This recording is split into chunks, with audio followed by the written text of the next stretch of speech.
So tonight, I want to start out with the study notes here for everybody. So we're going to start in 1 Thessalonians. Aklat tayo ng 1 Thessalonians.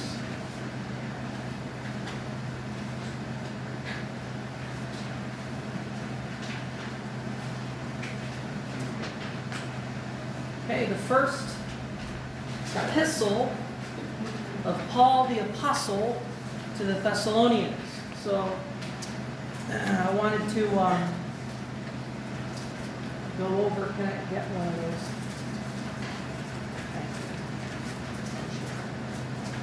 Okay, I wanted to take a look at this here. At gagamit tayo ng PowerPoint para sana maging malinaw at maging klaro ang pag-aaral natin ng aklat ng 1 Thessalonians. Okay? 1 Thessalonians. Now, titingnan muna natin yung chapter 1 verse 1. Chapter 1 verse 1. 1 Thessalonians chapter 1 verse 1. Sabi ng Bible, Paul and Silvanus and Timotheus unto the church of the Thessalonians, which is in God the Father and in the Lord Jesus Christ, grace be unto you and peace from God our Father and the Lord Jesus Christ. So let's pray and ask the Lord to bless them. Father in heaven, we thank you, Lord, for the Word of God. We thank you, Lord, that we get to study the Word of God. And I pray, Lord, that you take these few moments, Lord, that we have to introduce the book. Help us to understand, Lord, the main substance of the book, and help us, Lord, to live in a way that would be pleasing to you as we anticipate the coming of Jesus Christ. And we thank you, Lord, for the things that you're going to do, Lord, in our midst, Lord.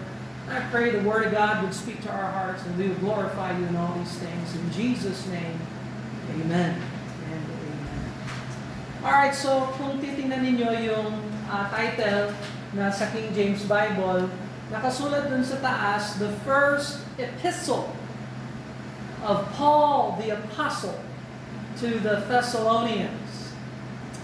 So, what is an epistle? So, sabi, the first epistle. Okay? So, yung salitang epistle, ang ibig sabihin ng epistle ay formal letter. So, talagang hindi lang ito accidental letter or informal letter. Talagang ginamit niya yung kanyang apostolic office at sumulat siya ng letter na alam niya na babasahin ng church ng Thessalonians. At hindi lang sinasadya para sa isang church, kundi para ito sa lahat ng mga churches na mabubuo niya sa Southern Galatia, sa Europe, and so on and so forth. Even until today, do we have Paul's first letter to the Thessalonians? Do we have it today? Yes, yeah, we have it today, yeah. Why do we have it today? Because it's divinely inspired and preserved. Amen. So we have the Word of God today. We have the book of 1 Thessalonians. Mamaya, makikita natin ang halaga ng King James Bible kasi sa verse 1 pa lang, may pagkakamali na sa mga ibang salin. And it's just the first verse. There's already a mistake in the critical text. So, and that's one reason why we use the King James Bible, is we want all of the words of God. You understand that? Okay? We don't want missing words and drop phrases and that kind of stuff. And 1 Thessalonians 1, chapter 1, verse 1, there's already some missing words in the critical text. So, we're not interested in that. Now, epistle. Anong ibig sabihin ng epistle? Formal letter. Contains teachings and thoughts from the writer to a group or a person. So, how many epistles did Paul write?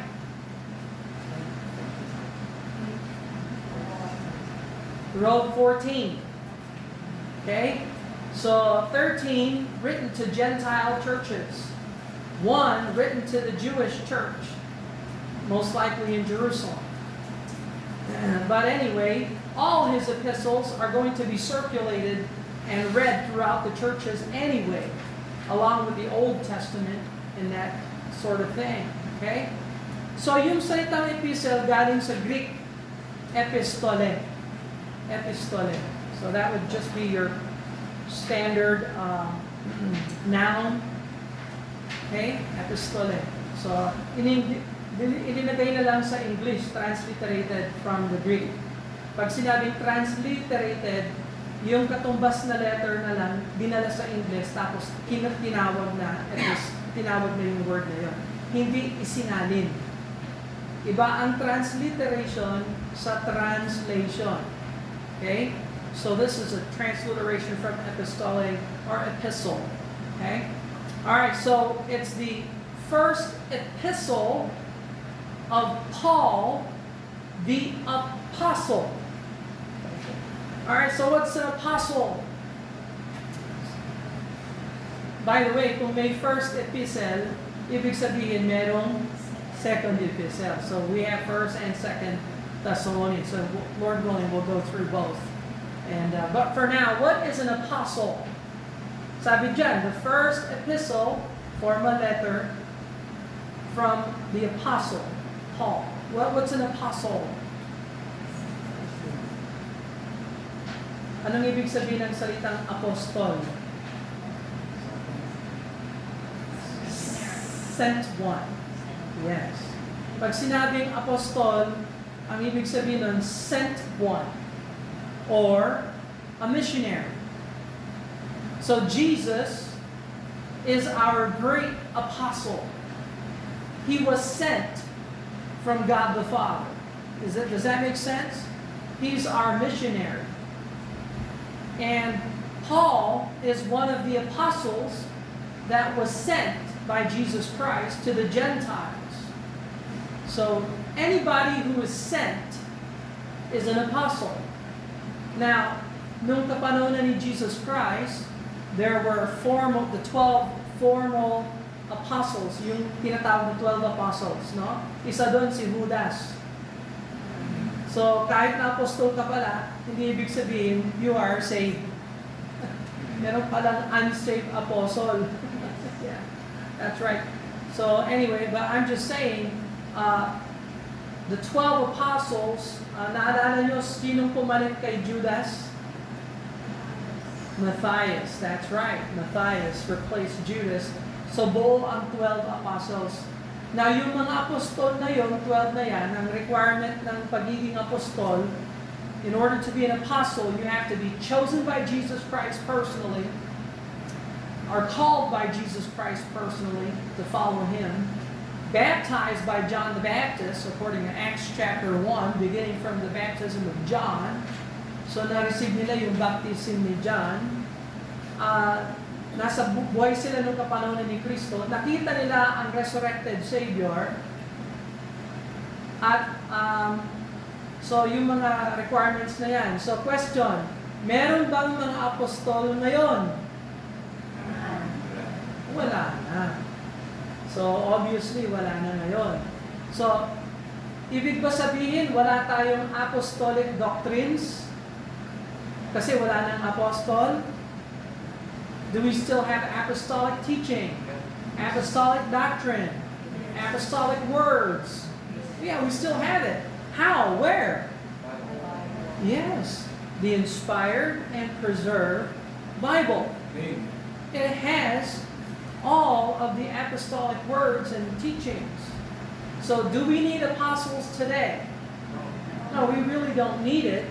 We have everything we need in the Bible. Right.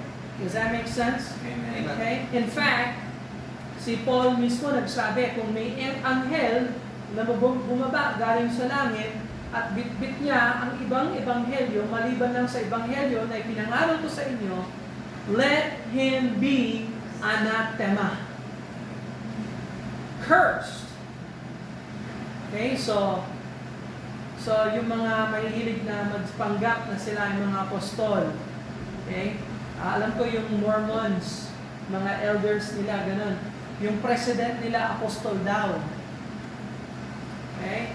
So, meron pa silang council yata ng mga apostol or whatever. So, yeah, Moroni, yung angel nila. Anyway, so, and there's more. It's not just them. Sino pa yung mga nagsasabing apostol sila or whatever? Fourth watch, may mga apostol sila. Okay? So, mga fourth watchers, may apostol doon. Okay? So, ang turing nila doon talagang apostolic sila na may miracle power talaga. Wow. Saan sila nung COVID? Anyway. Alright, so we got that. Okay. Pero, pag sinabing apostle, sent ones. Okay, so, you can be apostolic, but you are not an apostle. You understand that? Okay? So, galing yan sa Greek apostolos. Apostolos. Okay, so you see that there. There are many apostles sent by churches to plant other churches or to strengthen other churches or Christians. Ito si Paul, si Silas, and si Timothy. Yung mga tatlong yan, they became apostolic dahil na-send sila ng Antioch Church para magtaguyod ng mga churches. So yun ang pattern sa New Testament. Church sends missionaries to plant churches. That's a biblical pattern. Okay, biblical pattern. All right, the epistle of Paul the Apostle to the Thessalonians. So, sino yung mga Thessalonians? They are people who live in Thessalonica. So, saan ang Thessalonica ngayon? So, kung makikita mo yung map na ito, yung yellow star, doon, yan ang Thessalonians. So, nasa coastal plain siya ng Macedonia. And yung tubig sa gitna, that's the Aegean Sea. Yung mga pirata niyan, yung mga pirates na nandyan noon, sila yung Philistines na pumunta sa Jerusalem. Actually, dun sa coast sa Gaza, sa coastal plain ng Israel, sila yung mga Philistines. Diyan sila nanggaling sa Aegean Sea na yan.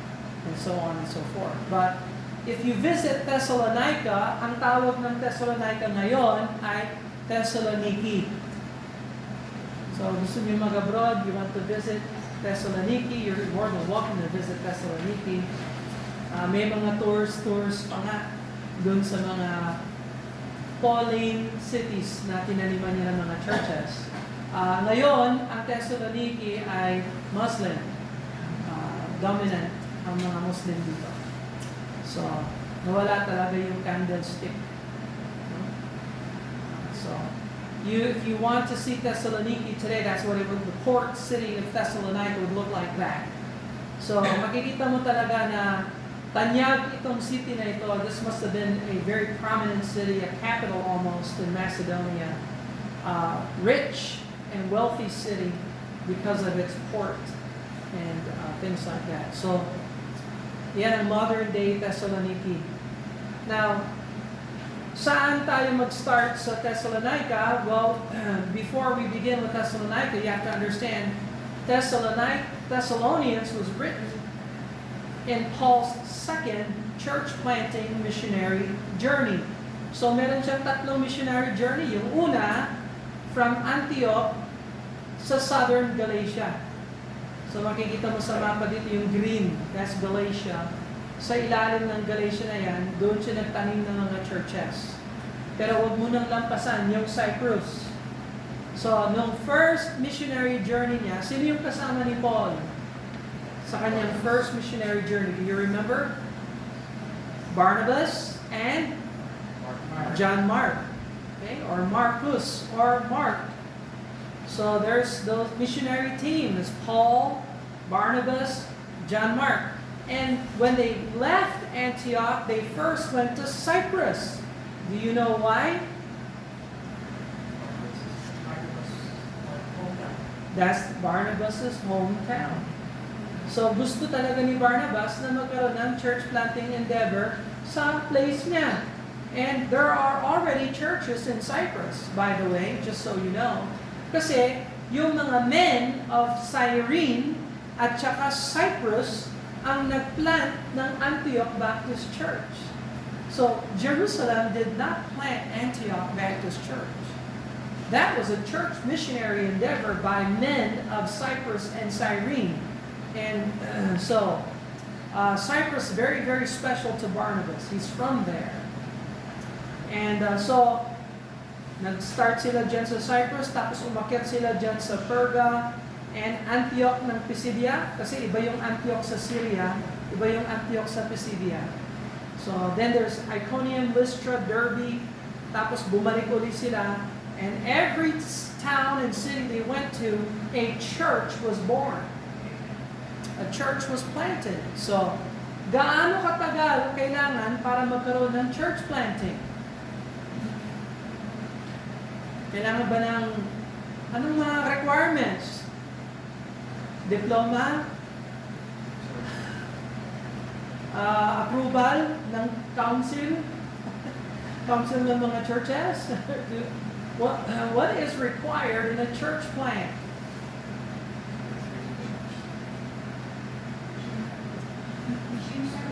Kailangan ng missionary. Okay, you need a church planter. Okay, and then what else? Mga disciples, okay? So he needs to evangelize, people get saved, then those who are saved, if they want to grow, they can get baptized and formed into a church. Okay? What's the minimal requirement for church? What's the smallest unit of group you can have for church? 2 or 3. Yes. 2 or 3. That's Bible. Ngayon, kung consult tayo ng mga professional, sabi nila, hindi, building muna. Get a building. And kahit na wala pang tao, get a building. And we'll try to move everybody there and everything. Now, the scriptural pattern is preach the gospel, and people get saved, they get baptized, they get added to the church.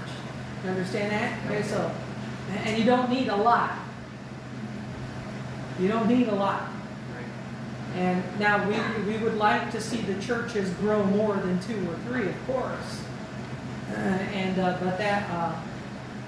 But it doesn't. You don't need a building for a church.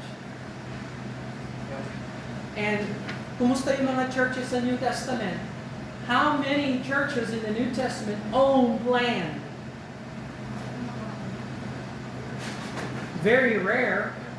Kung basahin mo yung testimony halimbawa ng mga churches, they met.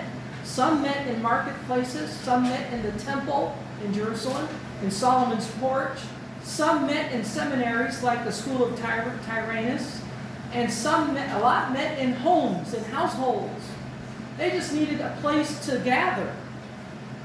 Okay? So modern innovation lang yung kapanunan natin ngayon na kailangan may aircon. Tsaka magandang pwesto or whatever, no? Wala pa, we are very, very spoiled. You understand that? We're very spoiled. But the true church is a remnant of baptized disciples, at kung merong bubong o wala, basta pumulong tayo sa ngalan ng Panginoon, if you're saved, baptized, disciple, 2 or 3, you gather together in the name of the Lord. That's the Lord's body. Okay? So, tingnan mo yung mga churches na na-plant ni Paul. Amazing. All these cities he planted churches in. Alright, so that's his first missionary journey. So, ano nangyari pagkatapos ng first missionary journey? What happened to Paul after the first missionary journey? Umuwi sila sa Antioch, nag-report sila ulit doon, at sinabi nila sa Antioch, tingnan mo lahat ng mga ginawa ng Panginoon sa pamamagitan ng church planting ministry namin. Bible, hindi siya nagmamalaki. He's glorifying God, and the disciples were glad and pleased that God was opening the hearts of the Gentiles all over the southern Galatian area. So makikita mo dyan. Okay?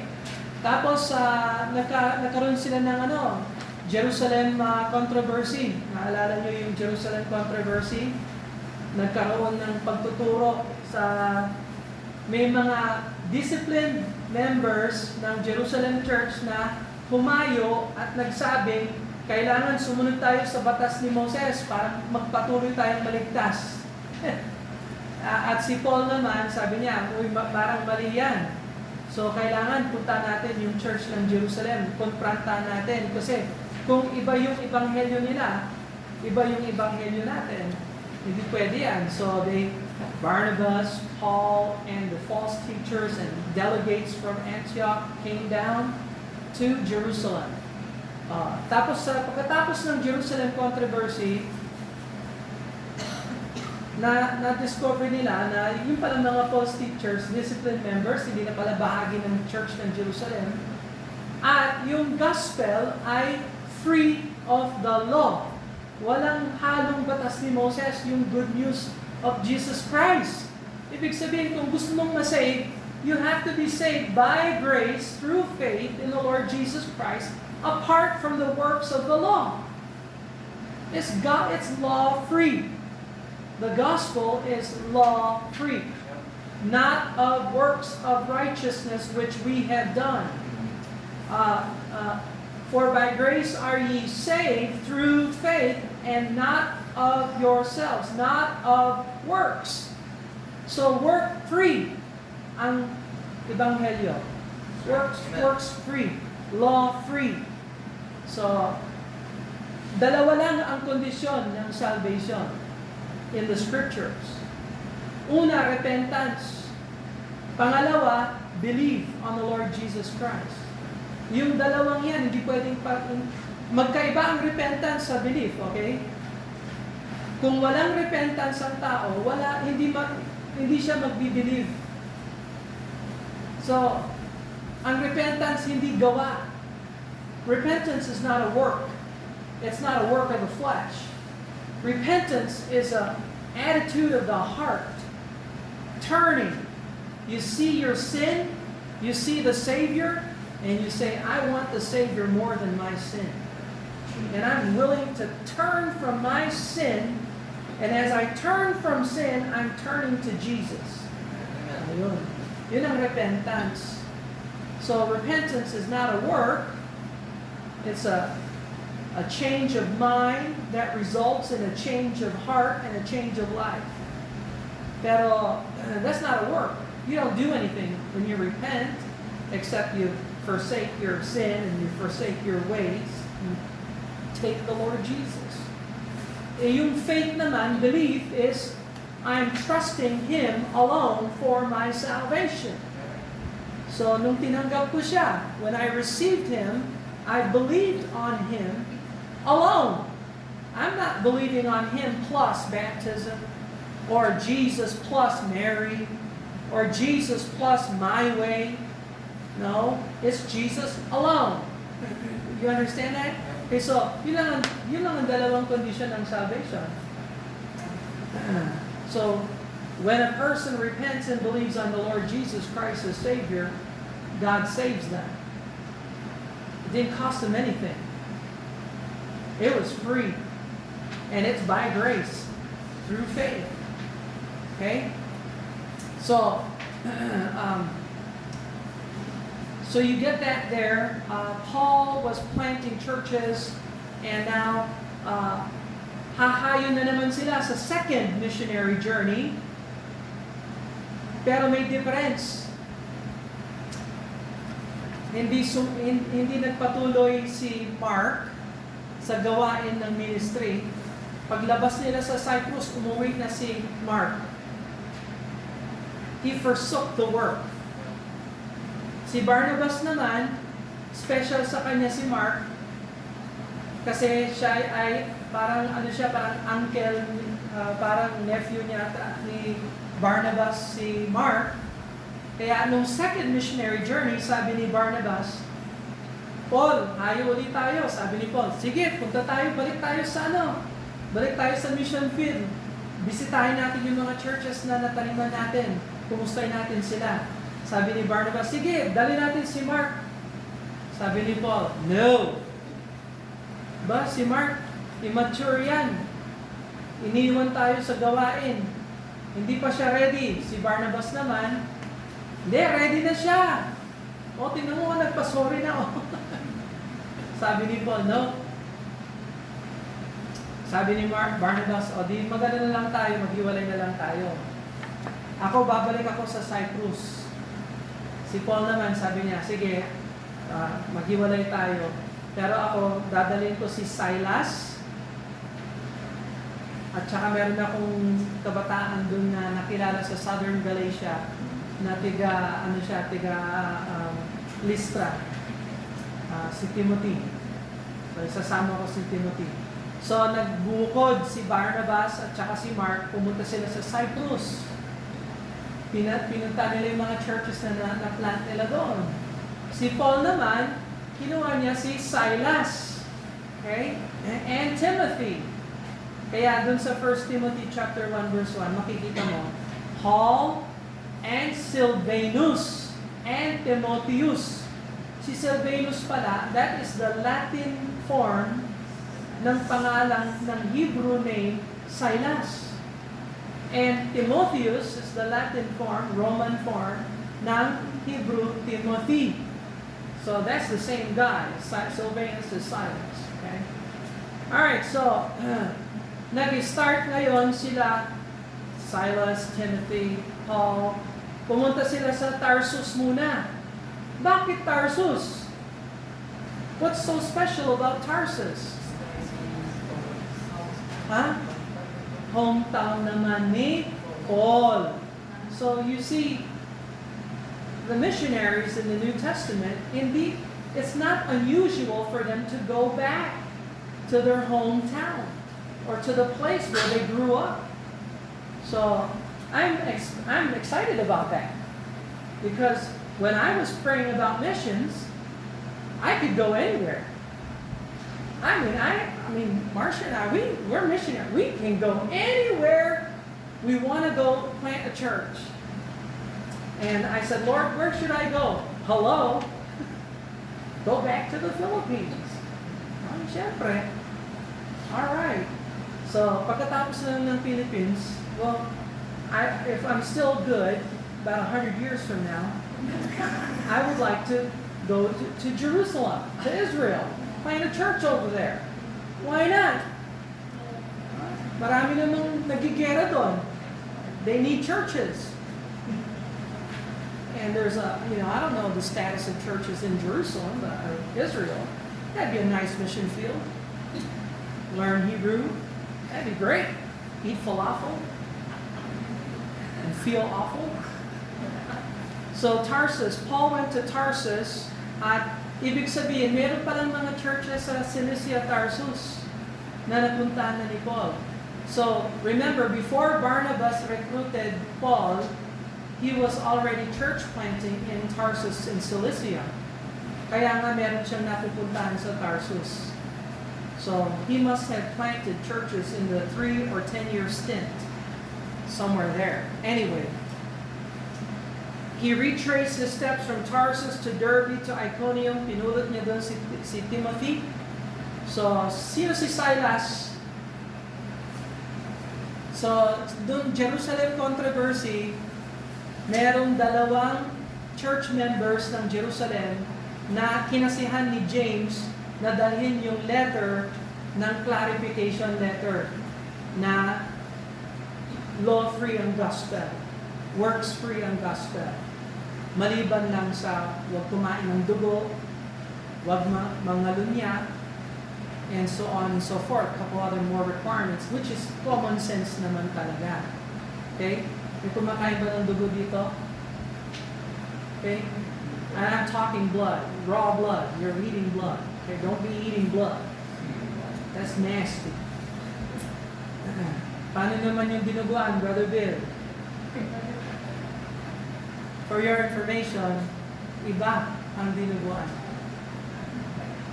And you have other verses. You can look at 1 Corinthians 8:8, Timothy, all things to be received. Basta luto cook, Yeah. not raw. Kasi yung mga pagano, talagang ginigilit nila yung mga pusa, iniinom nila yung dugo. Hanggang ngayon, even today in Africa, they eat and consume raw blood. Well, that's beyond, okay? That's out there. Anyway, hindi yung dinuguan. Pero hindi naman ako kumakain ng dinuguan ng kahit sino. Yung lang linuto ni nanay. Kasi alam ko yung sa kanya malinis. Pero patay na si nanay. I can't eat dinuguan anymore. Although I would try it. Depends who fixes it. Anyway, so bumalik sila, Derbe, Iconium, Lystra, Antioch, Pisidia. Pero ngayon, ang plano ni Paul at ni Timothy at ni Silas, by the way, si Silas yung isa sa dalawang lalaki na kinasaya ni James. Alright? And so, sumama si Silas kay Paul. At si Silas, by the way, si Silas, eventually, pag namatay na si Paul, magsaserve si Silas bilang secretary para kay Peter. So you see that. You can go to look at 1 Peter chapter 5. 1 Peter chapter 5 and verse 12. 1 Peter 5:12. So tingnan mo si Peter, ito hindi si Paul. Ibig sabihin, patay na si Paul nung kapanahonan ng 1 Peter at si Silas ay nagpatuloy na naglingkod sa Panginoon at naging secretary ni Peter. So you have 1 Peter 5:12, by Silvanus, a faithful brother unto you, as I suppose, I have written briefly exhorting and testifying that this is the true grace of God wherein ye stand. So, kumbaga, si Silvanus or si Silas ay amanuenses or secretary or stenographer ni Paul at nung namatay ni si Paul, naging amanuenses siya ni Peter. Okay, so Silvanus is a very, very good man. Very faithful man. And he's also prophetic. Meron siyang gift of prophecy and so on and so forth. At saka, maging partner siya ni Paul talaga. Kumbaga, parang magka-level silang dalawa. In ministry and in suffering. Nung nakulong si Paul sa Philippi, sino yung katabi niya? Silas was by him. And so he was a fellow soldier, a fellow prisoner of Paul, very faithful from beginning to the end. And then he became a faithful servant of Peter. So Silvanus is a very good.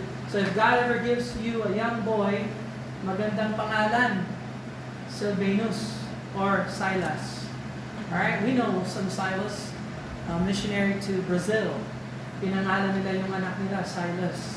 Okay, so amen. Kung kumuha ka ng bagong pet, lalo na kapag faithful yung pet mo, Silas. Anyway, so you have that. So Paul, Silas, and Timothy, nagtangka sila na mag-preach sa ilalim sa may Phrygia, kaya lang, sinabi ng Holy Spirit, no. Tapos, akyat tayo sa Bithynia. Sabi ng Holy Spirit, no. Dinala sila sa Troas. So makikita mo yung Troas. Yan yung Troy. Troas. Tapos Philippi. Pagkatapos ng Troas. Kumbaga, sinabi ng Holy Spirit, huwag kang mag-preach sa Bithynia. So talagang ganyan yung Holy Spirit. Sasabihin ka talaga, huwag mo nang pakialaman yung Bithynia. Sino kaya yung nandun sa Bithynia na nag-church plant? Si Peter. So naalala niyo yung epistle ni Peter, he was talking about Pontus, Galatia, Bithynia, Cappadocia. Yung pala si Peter yun. So may will of God para kay Peter, may will of God para kay Paul. And so Paul makes his way to Philippi with the missionary team. Paul, Timothy, Silas, tapos nadagdagan pa ng isa pa, Dr. Luke. So si Dr. Luke, kung babasahin mo yung Acts chapter 17, yan ang background ng 1 Thessalonians, Acts chapter 17, doon mo makikita na sinabi ni Luke, kasi si Luke ang nagsulat ng Acts, sabi ni Luke, we endeavored to go. We, kami, kasama na si Luke doon. Tapos nung umalis sila sa Philippi, sabi ni Luke sa Acts, they went. Sila ang umalis. So, sinong naiwan sa Philippi? Si Dr. Luke. Kaya nung tumuloy sila sa Thessalonica, after Philippi is Thessalonica, wala na si Luke doon. Ang alam lang ng Thessalonica Christian ay si Paul, Silvanus, and Timotheus. Malino ba tayo? Okay? Alright, so there you have it. So, time frame, mga kailan ito? So, we would say that 1 Thessalonians, 2 Thessalonians was written around 50 AD. Mga 50 AD, estimate. So, si Jesus namatay mga 30 AD, pwedeng 31, 32, 33. Those years, pwede yun. Pero malamang 30 AD. So, after 13 years or 14 years, na-convert si Paul. Tapos, first missionary journey, around 46. Unang letter. Sa first missionary journey, balik tayo doon. Can I go back? Here. Let's see if I can go back here. Sa first missionary journey, nung na-complete ni Paul yung first missionary journey, ano yung pinakaunang letter na sinulat niya? Galatians. To the Galatian churches, plural. So yung mga churches dun sa Southern Galatia. Okay? So, missionary journey 1, one letter. Missionary journey number 2, 2 letters. Hulaan niyo kung ano yung dalawang letters na sinulat niya nung second missionary journey niya. First and second Thessalonians. Yung third missionary journey niya, there were 3 letters na sinulat niya. Ano yung 3 letters na yon? First and second, Corinthians and Romans. Correct. So, third missionary journey. At nung dinala siya sa preso, sa Roma, it's not considered a fourth missionary journey. He wasn't planting churches. He was in prison. But let's call it the fourth journey. He wrote 4 letters. So tingnan mo, first missionary journey, 1 letter. Second missionary journey, 2 letters. Third missionary journey, 3 letters. Fourth journey, 4 letters. Ano yung 4 letters na yung prison letters? Ephesians, Philippians, Colossians, Philemon. Okay, so yun. So nakikita na natin yung mga letters ni Paul, no? Okay? Tapos nung pinakawalan siya at nahuli siya uli, ano yung mga letters, yung pinaka-last 3 letters niya? First and second Timothy, Titus, and Hebrews. Okay? So, huling bilin niya sa churches ng mga Jewish people is Hebrews. Okay? Alright, so does that make sense? You getting all the letters of Paul too and all that? Okay, good. Alright, so 1 Thessalonians written around 50 AD. Alright, so 1 Thessalonians 1:1, basahin natin. Let's read it together. Ready? Paul and Silvanus and Timotheus unto the church of the Thessalonians, which is in God the Father and in the Lord Jesus Christ. Grace be unto you and peace from God our Father and the Lord Jesus Christ. So, now, alam na ninyo ngayon yung background at yung mga pinag-uusapan natin.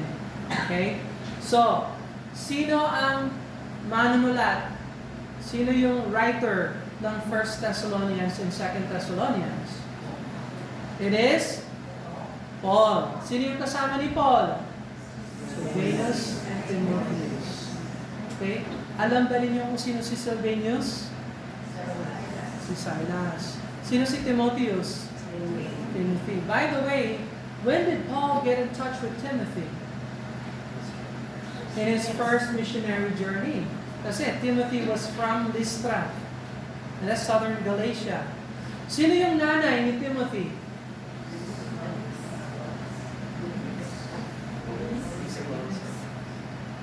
Oh, wala. Who's the mother? Si Lois o si Eunice? Si Eunice o si Lois? Si Eunice ang nanay. Si Eunice ang nanay. Yung lola niya, si Lois. Okay? So, tandaan niyo to, nung kabataan si Timothy, tinuturuan na siya ng Old Testament. Kaya madali mag-start ng church si Paul kasi yung mga kasangkapan na winitnessan niya, alam na nila ang Old Testament. They were Jews and they knew the Old Testament. They just needed to know who Jesus was. And so they already immersed themselves in the Scriptures. They knew the Word of God. Kaya napakadali magkaroon ng church. Now, is that true ngayon, sa kapanahonan natin ngayon? Kaya medyo mabagal yung church plant natin. Kasi yung mga kasangkapan na gagamitin ng Diyos para mabuo yung church, hindi alam ang Old Testament. Is that right? Okay, so we have to be patient. We have to be very, very patient. And that's why we're studying the Bible like this. Para alam natin sino si Paul, sino si Silvanus, sino si Timotheus. Ready na kayo sa final exam? Wala tayong final exam. So, Wednesday night. Alright, unto the church of the Thessalonians. Church. Anong ibig sabihin ng church? Assembly of baptized disciples. Hindi lang ho yan mga born again. Hindi ho, lahat ng mga born again, hindi church. Right. So, maraming evangelical teachers, preachers ngayon, sabi nila, basta save ka, bahagi ka ng body of Christ, universal. Wala hong universal church sa Bible. Lahat ng mga churches sa New Testament na biblical churches ay local, visible, organized, baptized disciples. That's the case. So, unto the church of the Thessalonians. So, sa lungsod ng Thessalonians, meron palang church. Pagpupulong ng mga disipulo na nabaptize na. Now, that's their local, physical, Thessalonica. Pero spiritually, where is the church spiritually? Which is in God the Father and in the Lord Jesus Christ. So, tingnan mo yung spiritual position ng church. It's in God the Father and in the Lord Jesus Christ. So, let me ask you a question. Bilang Kristiyano, are you in Christ? Huh? Eh, paano kung hindi ka na-baptize? Are you still in Christ? Yes. If you're born again and saved, you are in Christ even if you're not in church. You understand that? You're still saved. You're in Christ. You're born again. Okay? Spiritual position yan. So, lahat ng mga saved, well, no matter where they are in Christ. But they are not in church. Hanggat hindi sila muna magpasakop sa baptism at attendance sa local church.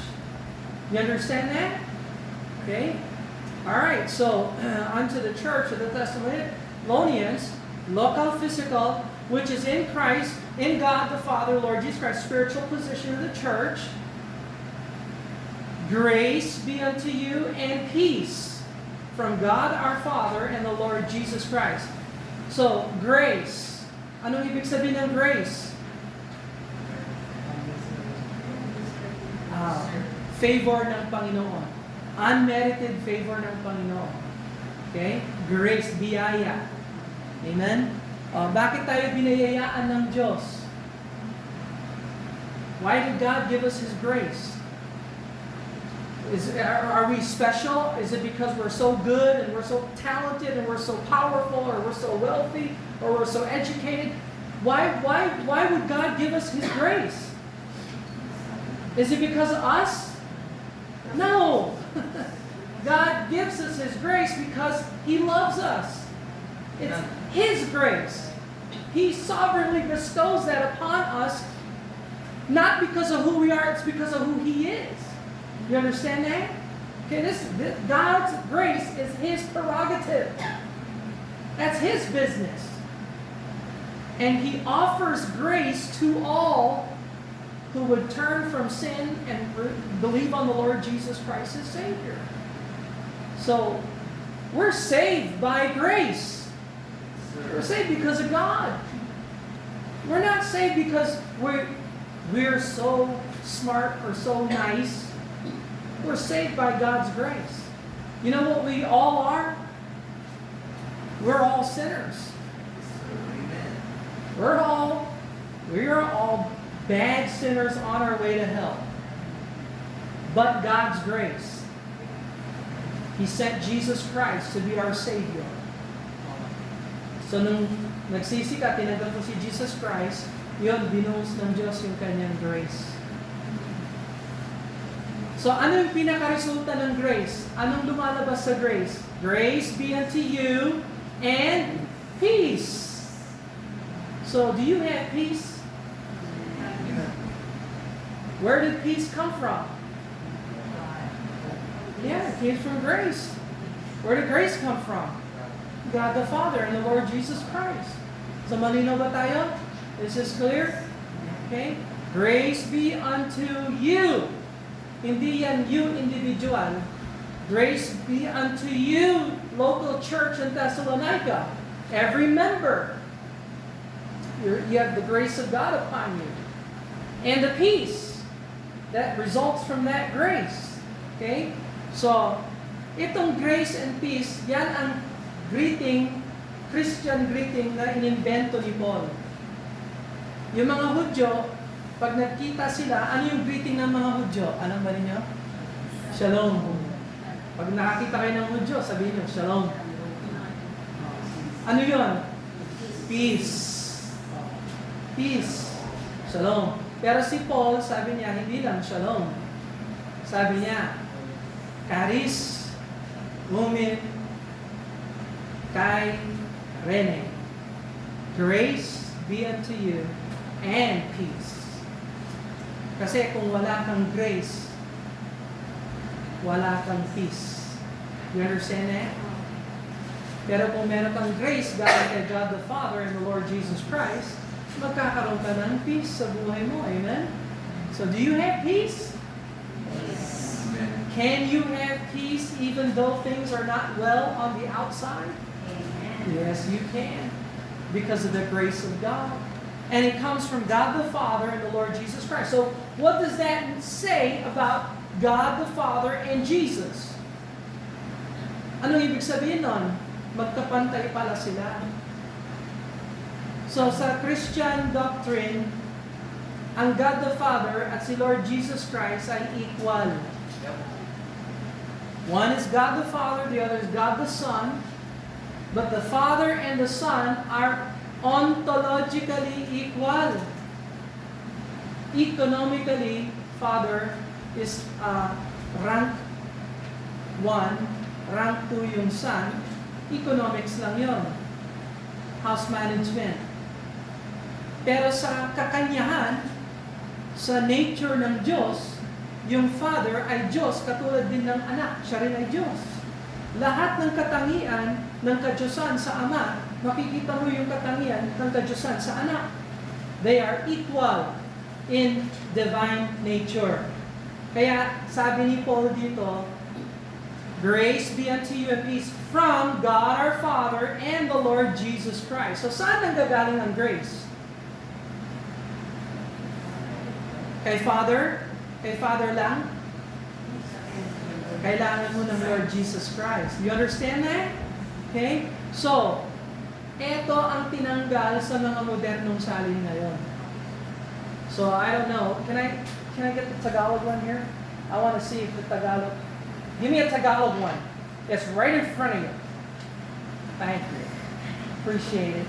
I'm trying to get out of here.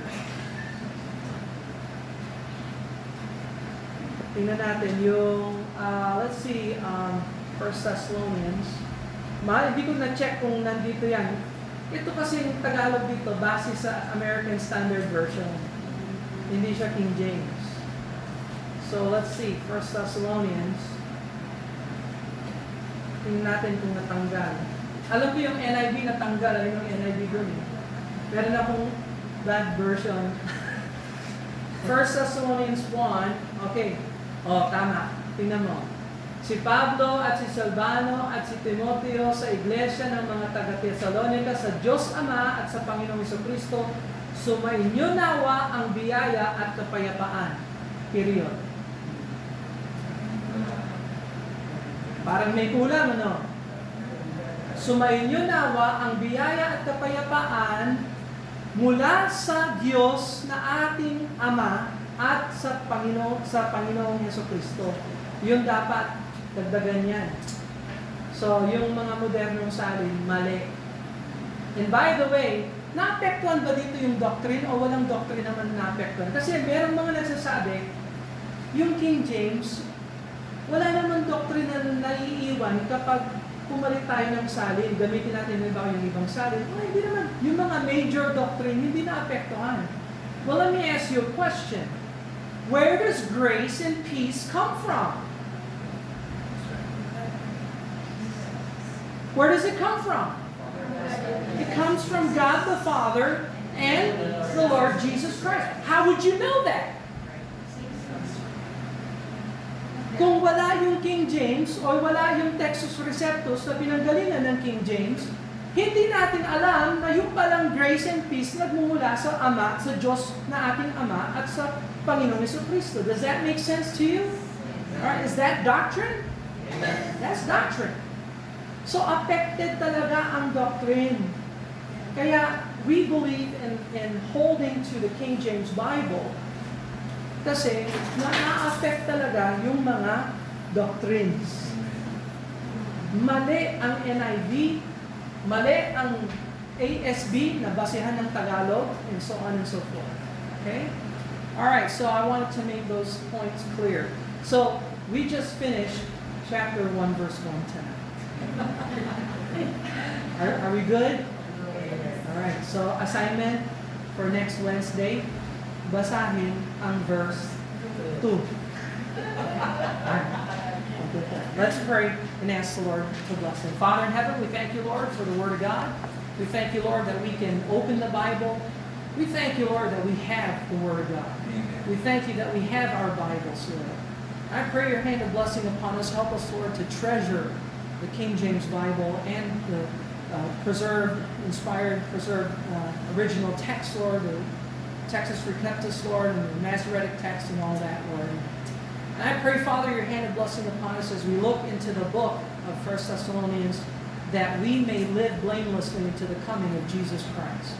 We ask your hand of blessing upon us, Lord, in Jesus' name. Amen.